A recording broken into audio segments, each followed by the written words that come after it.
Ada orang komen, pakai lipstick mahal-mahal. Tak pernah husband tegur pakai lipstick yang saya racun ni. Harga RM8, RM8. Terus husband tegur kata cantik. Yang kita pakai warna yang buatkan lelaki kita suka. Cantik. Baru ni ada orang komen. Tak sesuai dengan umur. Pakai lipstick warna merah. Hang low self esteem. Hang tu salah pakai.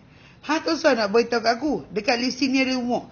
Warna ni umur tu umur berapa ke umur berapa. Hang ingat beli susu ke?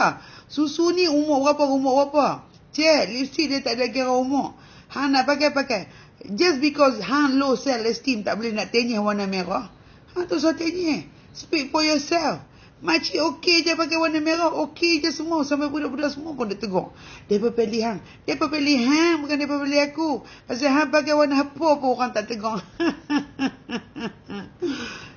Cik. Individual.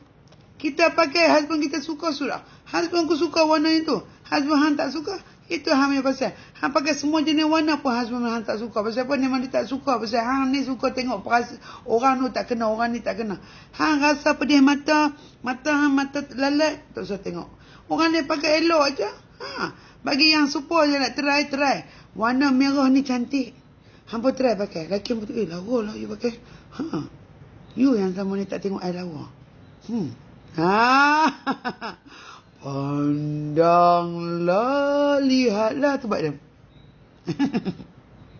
Nampak? 09 kalau hampa tak beli, hampa akan menyesal. Dengan harga RM8, RM8. Hampa beli 10, sama macam lipstick hak mahal. Hak lipstick hak mahal pun tak macam tu punya cantik warna dia. Orang putih panggil pigmented. That mean melekat elok sebiji, buk macam tu. Yang penting nak semayang pun basuh senang.